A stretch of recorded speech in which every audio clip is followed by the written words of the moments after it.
Hola a todos y a todas. Bueno, estamos ya en el tema 2, ¿vale? En este bloque 2.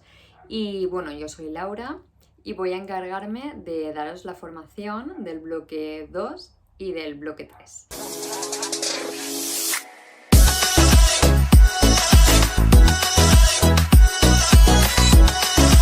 Lo primero que vamos a ver, que os aparecerá aquí, son las primeras etapas del desarrollo, ¿no?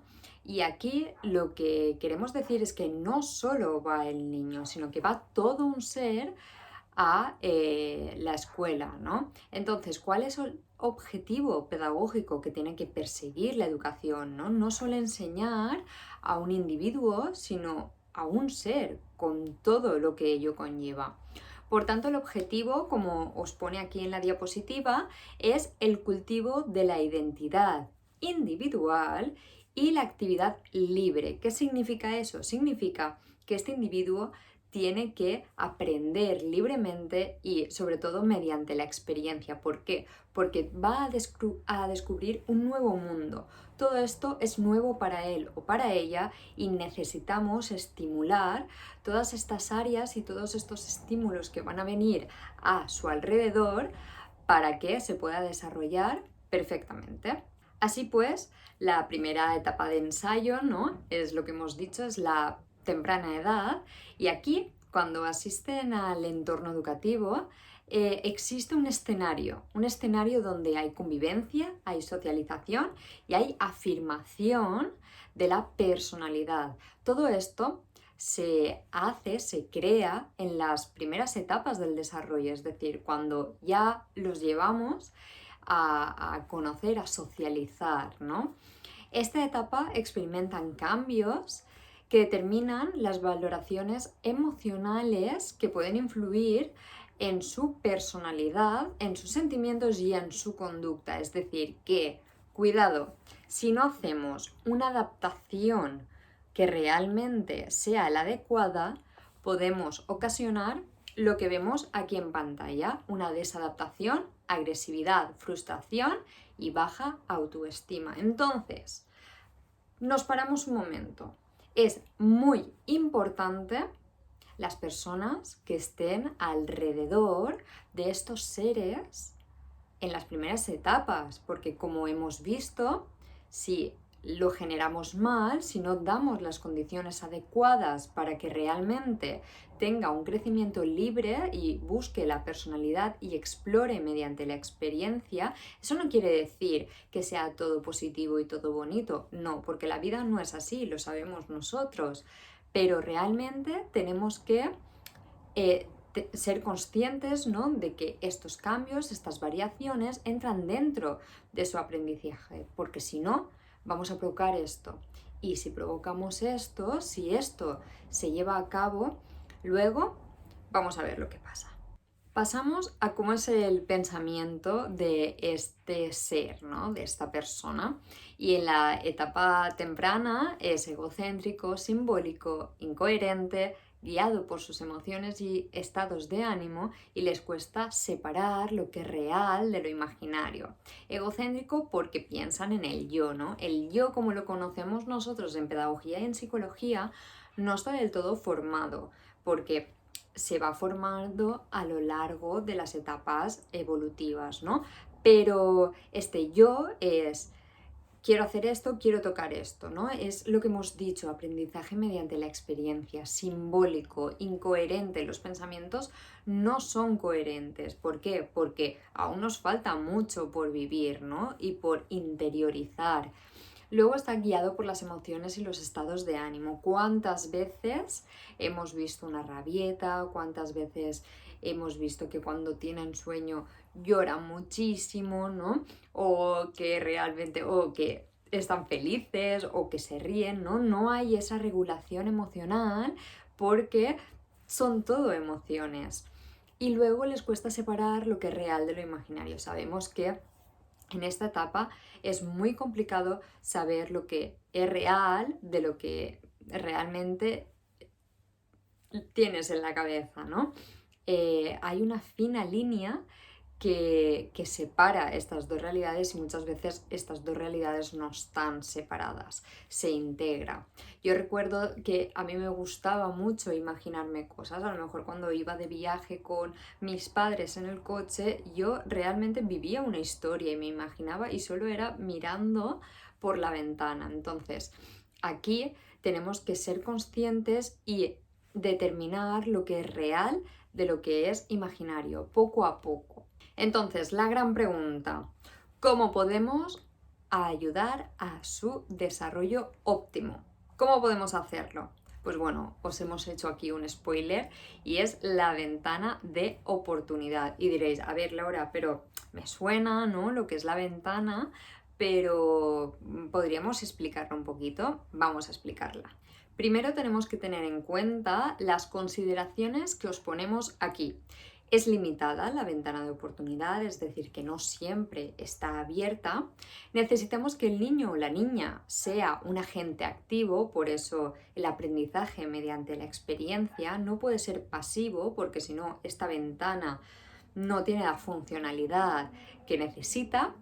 Creación de espacios seguros, emocionales, lo que hemos dicho, las condiciones es libre, este ser tiene que crecer libre, pero siempre viendo los espacios emocionales que vamos construyendo, ¿no? Y cuando vemos un peligro que puede provocar una desadaptación, pues intentar que no se produzca o si se ha producido, intentar reconducir. Y luego la motivación. Esta ventana funciona gracias a la motivación. Por tanto, pasamos ahora a lo que nos interesa y es la ventana de oportunidad. ¿Qué significa eso? Pues son diferentes etapas en el desarrollo donde estamos como más predispuestos a aprender, ¿no?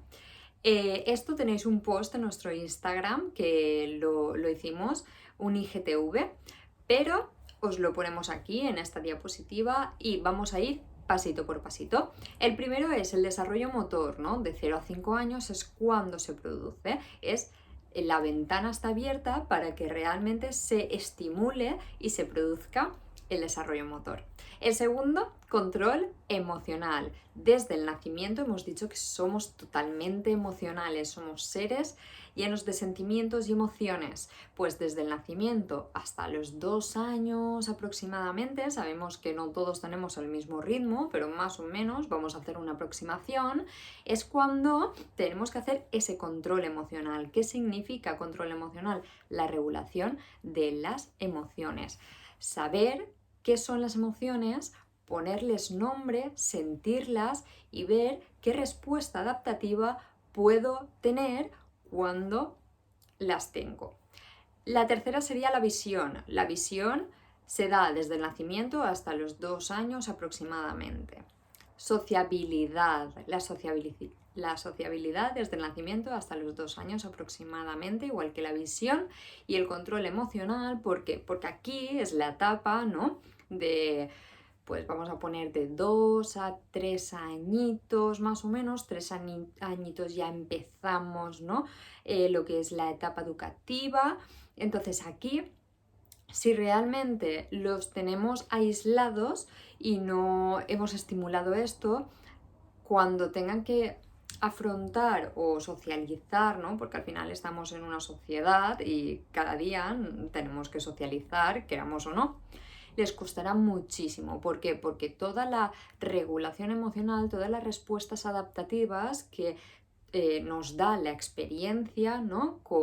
Si lo hemos hecho desde los 0 años hasta los 3 más o menos, todo eso no lo tenemos, entonces nos costará un poquito. La ventana no significa que se cierra y luego ya no se puede hacer, ni mucho menos. La ventana, como hemos dicho, es la predisposición a, es decir, que está comprobado con diferentes investigaciones y estudios que es la etapa óptima para que se produzcan estas cositas. Luego está el vocabulario, que es desde el nacimiento hasta los 2 años, desde los 2 años hasta los 10 meses, más o menos por ahí. Luego está el segundo lenguaje, ¿no? Esto de tienes que saber inglés, muchísimo inglés. Ahora te apunto a, no sé, a alemán, todo, todo, todo, desde los 6 meses a 9 años y 10 meses aproximadamente. ¿Qué significa? ¿Que luego se cierra y no puedo aprender un idioma?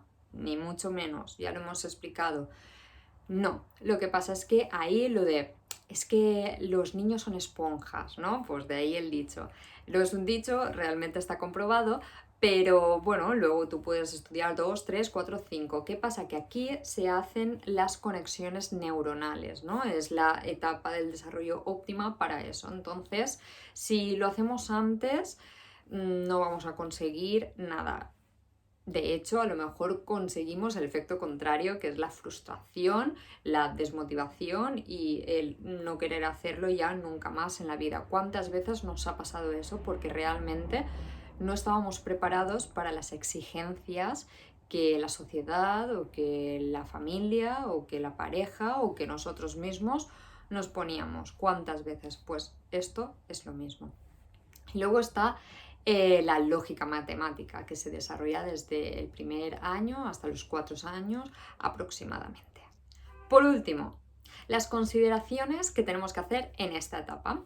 Os la voy a poner aquí, ¿vale? En grande. Y son, primero, adoptar un enfoque cíclico vital. ¿Qué significa? Que todo vuelve, ¿vale? La vida es un círculo y no significa que no podamos hacerlo. O sea, siempre tenemos la oportunidad porque realmente eh, el gran regalo que tenemos, ¿no? Es nuestro cerebro y las conexiones neuronales que hacemos y por tanto muchas veces se puede aprender, aunque no esté la ventana abierta de par en par, pero siempre queda una rendija para hacerlo y somos seres plásticos, es decir, que siempre, siempre vamos renovándonos y vamos aumentando nuestro conocimiento, nuestras habilidades, así que no hay ningún tipo de problema.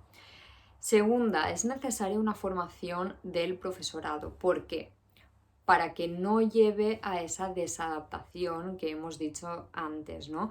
Si tenemos profesionales que desde edades tempranas, desde los 0 años hasta 3, 5 años, desde los 5 hasta los 10, desde los 10 hasta los 16, etcétera, si tenemos estos profesionales que saben lo que está pasando en nuestro cerebro, que saben cómo afrontar y qué retos nos tienen que poner, cómo tiene que ser el aula, las condiciones, los rincones, etcétera, etcétera, etcétera, todo lo que nosotras hablamos en nuestro Instagram, si tenemos ese tipo de profesionales, las adaptaciones, la educación, el desarrollo será brutal. Pero, ¿y si tenemos problemas de aprendizaje? ¿Y si tenemos algún tipo de dificultad? ¿Y si no pasa nada? Porque si tenemos a estos profesionales que ante este desajuste, esta adaptación, esta barrera, saben cómo intervenir, no pasará nada, serán una muletilla, no una muleta, para que realmente puedas hacer ese tipo de desarrollo. Luego está no es desarrollar actividades, sino es el crecimiento y el desarrollo, que es lo que estamos diciendo, de actitudes individuales y propias de cada persona. Eso no significa que porque la ventana esté abierta, es lo que hemos dicho, yo tenga que saber o que decir, o mi hijo, mi hija o mi alumno tenga que decir ya 30 palabras, porque estamos en una etapa del desarrollo que yo he leído que a los, yo qué sé, 4 meses, 5 meses tiene que decir tantas palabras. No, meses no, años, perdón, al año. Tiene que decir tantas palabras. Bueno, cada uno tenemos un ritmo de aprendizaje, un desarrollo y esto lo tenemos que tener claro. ¿Qué pasa? Que si sabemos todo esto, sabemos que a lo mejor tenemos que preocuparnos cuando son 3, 5 años y las palabras no las dice. Entonces ahí hay un signo de alerta y hay una posible intervención. Y luego, por último, la etapa del desarrollo es importante para poder ampliar las siguientes, ¿no? Es como una escalera con peldaños. Entonces, si lo conseguimos, subimos al siguiente nivel, al siguiente, al siguiente. Lo que quiero decir es que esto no solo se reduce a edades tempranas, ¿vale? Porque en el ámbito educativo, que lo hemos visto siempre, siempre se necesitan conseguir los objetivos académicos para poder pasar al siguiente nivel. ¿Por qué? Porque si no hay un vacío, hay un hueco que no se rellena o se rellena mal. Y esto siempre es como las piedras que tienes en la mochila y que te cuesta, ¿no?, subir esa escalera porque cada vez tienes más piedras. Pues en la etapa del desarrollo a temprana edad es lo mismo. Si conseguimos que poco a poco alcancen los objetivos aprovechándonos de esa ventana de oportunidad, pues nos aseguramos que mejor será el desarrollo. Y os dejo ahora con el tercer bloque. Hola a todos y a todas, estamos en el tercer bloque de este curso, de esta formación, y me gustaría empezar volviendo a recordar la ventana de oportunidad. ¿Por qué? Porque, bueno, si nos seguís en Instagram, hace pocos días hemos realizado un post hablando sobre el experimento, ¿no?, que tiene que ver con lo de la ventana de oportunidad. De hecho, este experimento nominó a los investigadores a premio Nobel, entonces que es muy importante. Este experimento se llama el gato ciego de Wiesel y Havel, creo que es. Y es un experimento que se hacía a los gatos por la visión, ¿no? Porque está demostrado que los gatos ven más o menos como las personas. Entonces, querían ir un poquito más allá y a un gatito recién nacido lo que le hicieron es taparle los ojos, ¿vale? O un ojo desde que nació. Entonces, ¿qué pasa? Que vieron que luego a los 6 meses, cuando le quitaron la venda del ojo, este ojo no se podía adaptar, no podía ver, estaba ciego de este ojo, para decirlo así, ¿no? Hicieron lo mismo con un gato adulto para ver lo que pasaba, lo mismo, un ojo y 6 meses. Y cuando le quitaron la venda del ojo no obtuvieron los mismos resultados. ¿Por qué no obtuvieron los mismos resultados? Porque se demostró que desde el nacimiento las conexiones neuronales, estas ventanas de oportunidad respecto a este experimento, a la visión, ¿vale?, se producen en esta etapa. Entonces, el adulto ya lo tenía hecho. Si se lo quitaba por 6 meses, no hacía que retrocediese todo, sino que, bueno, a lo mejor perdía un poquito, pero luego se la quitaba y podía ver igual que estaba viendo. En cambio, el recién nacido no, porque esas conexiones, esos estímulos, ese aprendizaje, esa experiencia no la había tenido y por tanto todo eso se queda bloqueado y ya no puede volver a tenerlo. Esto es lo que os decía de la ventana de oportunidad. No significa que nos quedemos ciegos y que no podamos andar, por ejemplo, pero nos costará muchísimo, muchísimo y no llegaremos a el nivel de aquellas personas que sí que lo han desarrollado.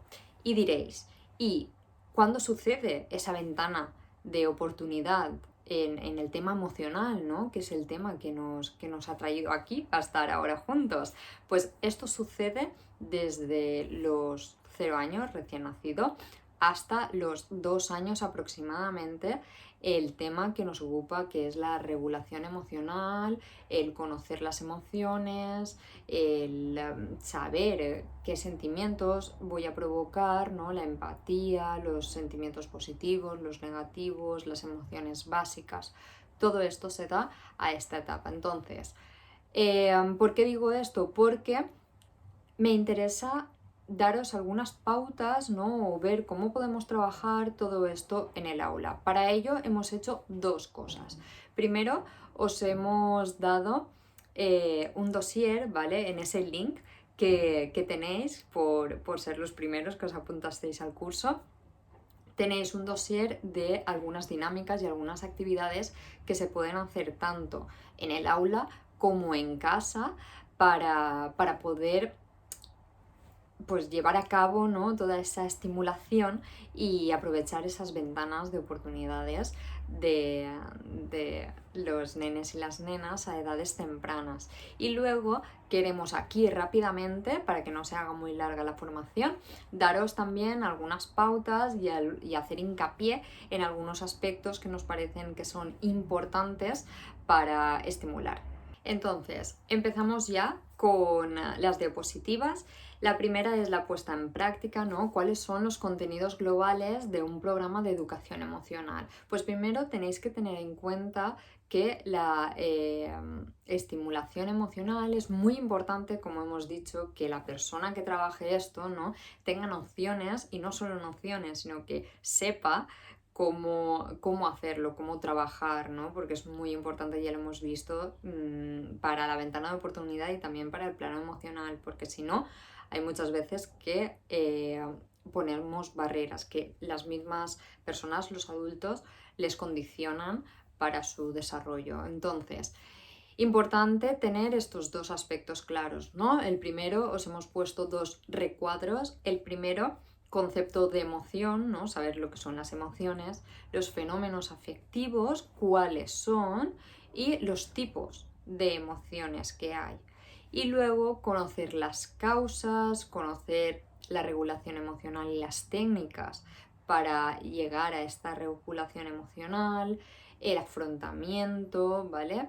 Y luego las emociones principales, como son el miedo, la alegría, la ira, la vergüenza, por qué se provocan, en qué etapa del desarrollo estoy para que se produzcan, etcétera, etcétera. Como tenéis aquí, la educación emocional sigue una metodología eminentemente práctica, lo hemos dicho, por la experiencia. ¿Con qué objetivo?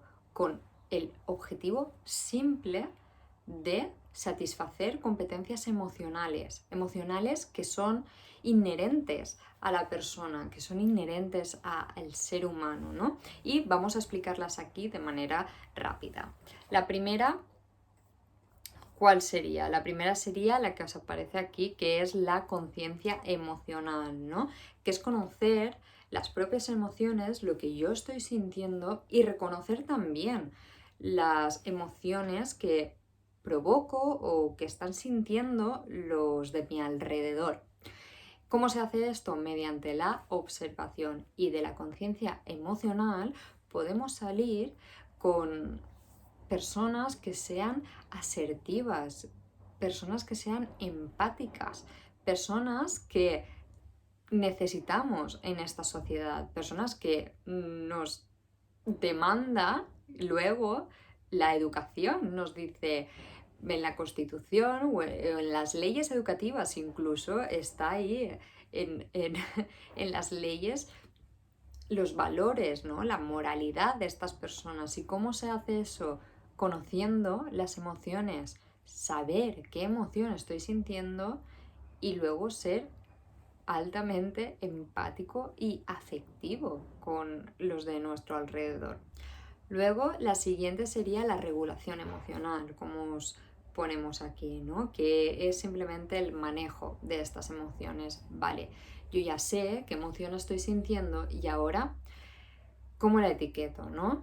¿Cómo hago que no me paralice? Por ejemplo, el miedo. ¿El miedo es real o es imaginario? ¿Qué hago? ¿Qué técnicas tengo? ¿Necesito salir corriendo? ¿Es necesario, ¿no?, un análisis del contexto y ver realmente si esto me está paralizando, y al final tener esta plasticidad y poder volver a renacer, ¿no? ¿Esto cómo se hace? Mediante diálogo, asertividad y relajación. ¿Veis? Tenemos aquí asertividad. Esta asertividad, si no la manejamos antes, no podemos conseguirla. Entonces ya nos faltaría una, pues, una rueda, ¿no?, para que pudiese ir bien esta regulación emocional.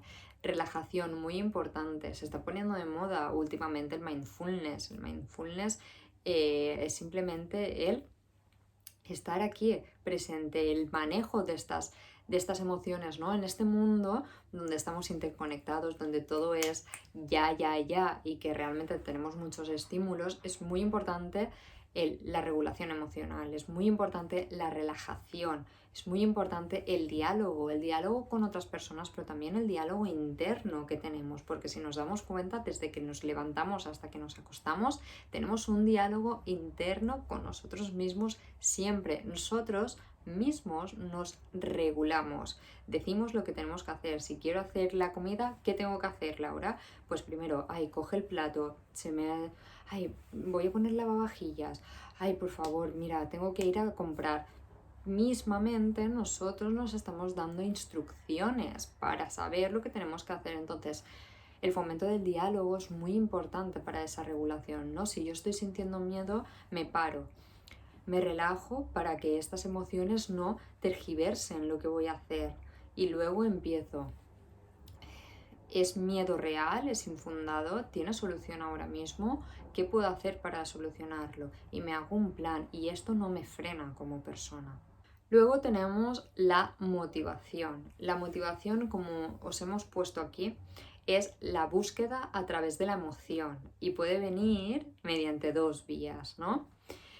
Vale, esto nosotras siempre lo decimos en nuestro curso de neuroeducación, siempre lo hemos dicho, y es la motivación puede ser intrínseca y puede ser extrínseca. Intrínseca es que va de dentro hacia afuera, ¿no? Mismamente por mí. Y extrínseca es que hay algo de fuera que me da motivación para hacerlo. Entonces, de estas dos formas podemos. ¿Qué pasa? Que la motivación siempre viene porque el hipocampo no está encendido, porque hay emociones positivas, porque sé que esa recompensa va a ser positiva y la deseo. Entonces, como hemos puesto aquí, esta bombilla, que es un cerebro, representa muy bien lo que queremos decir y es, despierta el cerebro. O sea, si quieres que nos pongamos en marcha, tiene que haber esa motivación, tiene que haber esas emociones positivas, ese clima de aula o de entorno positivo para que nos pongamos en marcha, para que todo lo que cojamos de la experiencia se quede dentro, ¿no? Hay aprendizaje. Esto ya lo sabéis de nuestro curso de neuroeducación.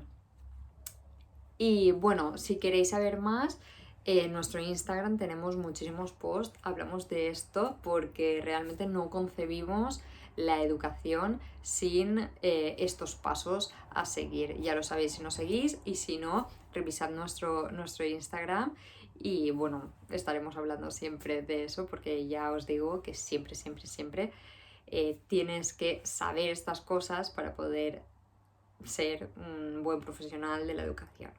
Pasamos a las habilidades sociales y socioemocionales, ¿no? Al final hemos dicho que la inteligencia interpersonal, la empatía y la escucha activa, todo esto está relacionado con el clima positivo en el aula. Esto también lo decimos siempre. De hecho, creamos entornos positivos en el aula, creamos entornos de aprendizaje, hacemos esquinas, hacemos lugares, intentamos crear un clima positivo para que estas habilidades socioemocionales pasen de ser intrínsecas, ¿no?, a ser extrínsecas, a que se proyecten con toda la clase, porque al final aprendemos, ya lo hemos dicho, a través de la experiencia y a través de la comunicación, del diálogo. Y todo esto no se puede hacer si no tenemos un espacio donde nos sintamos seguros, donde ese miedo no nos paralice, donde si nos paraliza no podamos tener ese momento de reflexión y de parar para ver si podemos regularnos emocionalmente, si podemos continuar. Y por último llegamos a la autoestima. La autoestima pensamos que ya es el final de estas habilidades. ¿Por qué? Porque la autoestima depende tanto de nosotros mismos como de agentes externos, pero creemos que la autoestima tenemos que fomentarla, ¿no? Va desde dentro hacia afuera. Las expectativas tienen que ser realistas de uno mismo, porque si no, lo estamos viendo, todo es cíclico, todo está conectado, todo es transversal. Estas expectativas, si no son reales, pueden desarrollar inadaptaciones, pueden desarrollar cambios y pueden desarrollar que surjan problemas y problemas muy serios. Entonces, las metas, las acciones que nos pongamos tienen que ser realistas. Y todo esto, ¿cómo se consigue? Mediante la observación, mediante los logros que hemos hecho, mediante el diálogo interno, ser conscientes de las posibilidades que tenemos ahora mismo y ser conscientes de nuestra fuerza y nuestro ímpetu y de las condiciones que hay. Y ponernos metas que podamos conseguir poco a poco para llegar a una a largo plazo. Por ejemplo, si yo quiero, no sé, sacarme, yo esto se lo digo siempre a mis alumnos, ¿no? Sacarme el título de la ESO, no puedo despertarme un día y decir voy a estudiar a tope todos los exámenes y estoy en primero y voy a probarlas todas, todos los cursos para sacarme la ESO. Sí, ese es tu objetivo final, sacarte la ESO, perfecto, pero ¿qué tenemos que hacer para sacarnos la ESO? ¿No? Estamos en primero. ¿Qué ha pasado en primero? ¿Cuántas hemos suspendido? ¿Cuáles son tus posibilidades? ¿Te sientes más cómodo ya sea por la materia, sea por la metodología o sea por los profesores o por el ambiente en clase? ¿En qué asignaturas te sientes más cómodo? ¿Necesitas ayuda en algo? Vamos a intentar parar y hacer una meta a corto plazo, ¿no? Que podamos conseguir, que sea realista, que te motive, que te despierte, que ese cerebro despierte, que la emoción de miedo antes de un examen se convierta en un reto, en algo positivo, en decir, necesito ese examen para decir todo lo que me sé porque lo sé. Todo esto va haciendo que realmente luego sí que podamos alcanzar la meta, pero todo esto se consigue con lo que hemos visto en este curso. Desde que nacemos tenemos que ir regulándonos, tenemos que hacer posible que ese ser que ha venido al mundo pueda tener las herramientas necesarias para llegar a su desarrollo óptimo. Y lo hacemos nosotros, familias, docentes, profesionales externos, todos somos los creadores del éxito de esa persona, la sociedad en conjunto, agentes que están a su lado y agentes que están fuera. Pero todos somos los responsables de una adaptación o de una desadaptación. ¿De qué quieres ser tú responsable? Bueno, y se termina aquí la formación. Espero que os haya encantado. Nosotros estamos súper contentas de la acogida que ha tenido. Vamos a realizar más formaciones que serán un poquito más largas y más densitas, con más material, con más todo. Lo tenemos en mente. Y esperamos veros por las redes. Si necesitáis cualquier cosa, nos escribís. Nosotras encantadas. Un beso y hasta la próxima. Chao.